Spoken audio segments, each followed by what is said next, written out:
आपातकाल की बरसी पर मुख्यमंत्री डॉक्टर मोहन यादव की प्रतिक्रिया। मुख्यमंत्री डॉक्टर मोहन यादव ने कहा, आपातकाल का दौर लोकतंत्र पर बहुत बड़ा धब्बा है। ये ऐसा समय है जैसे देश आज भी याद करके सिहर उठता है। कांग्रेस को माफी मांगनी चाहिए। आपातकाल में कई परिवार तबाह हो गए। भाजपा ने संविधान की रक्षा को अपनी निष्ठा माना है। भाजपा के सारे नेता जेल गए। लोकतंत्र के उस काले कार्यकाल के लिए ये सारे के सारे लोग जवाबदार हैं जो आज नकली संविधान लेकर एक तरह से आडंबर रच रहे हैं। श्रीमान प्रधानमंत्री नरेंद्र मोदी जी ने जो कहा है, लोकतंत्र के ऊपर बहुत बड़ा धब्बा है आपातकाल का दौर, और ये ऐसा काला समय है जिस समय को पूरा देश आज भी याद करके सिहर उठता है। कांग्रेस को माफ़ी मांगना चाहिए। आपातकाल उनके द्वारा की गई जो जातियाँ हैं, जिस प्रकार के जख्म उनने दिए, कई परिवार तबाह हो गए, कई प्रकार से कष्टों के कारण से वो दौर बहुत ख़राब माना गया है।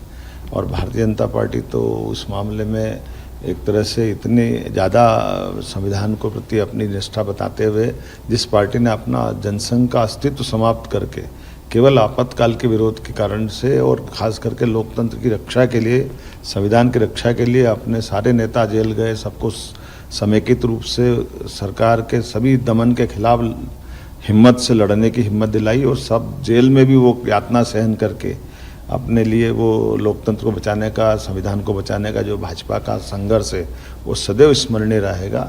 मैं मान के चलता हूँ कि यशस्वी प्रधानमंत्री ने जो कल कहा अक्षरशः सत्य कि अब माननीय मोदी जी के नेतृत्व में न केवल संविधान की रक्षा बल्कि आने वाले समय में उस काले अतीत को दोबारा कभी जीवन में भारत में लागू नहीं कर पाए, ऐसा अनुकूल माहौल माननीय प्रधानमंत्री बना रहे हैं। लोकतंत्र के उस काले कार्यकाल के लिए ये सारे के सारे लोग जवाबदार हैं जो आज नकली संविधान हाथ में लेकर के एक तरह से अपनी आडंबर रच रहे हैं। लेकिन जनता सब जानती है, जनता इनकी नकलीपन को जानती है। ये वही परिवार है जिसने सदैव संविधान में 100 से ज़्यादा संशोधन अगर किसी ने किए हैं तो इनकी पार्टी के लोगों ने किए हैं, और उनके अपने व्यक्तिगत स्वार्थ के लिए किए। यहाँ तक कि भारत रत्न भी दिलवाना तो इनने स्वयं को दिलवा लिया। ये वो लोग हैं जो संविधान की कितनी धज्जियाँ उड़ा सकते, वो सब धज्जियाँ उड़ाते हैं। लेकिन मुझे गर्व है कि भारत का लोकतंत्र आज गर्व से दुनिया के सामने पूरी क्षमता, योग्यता, बुद्धिमत्ता के साथ यशस्वी प्रधानमंत्री के साथ अपनी एक विशेष पहचान बनाने में सार्थक सिद्ध हो रहा है।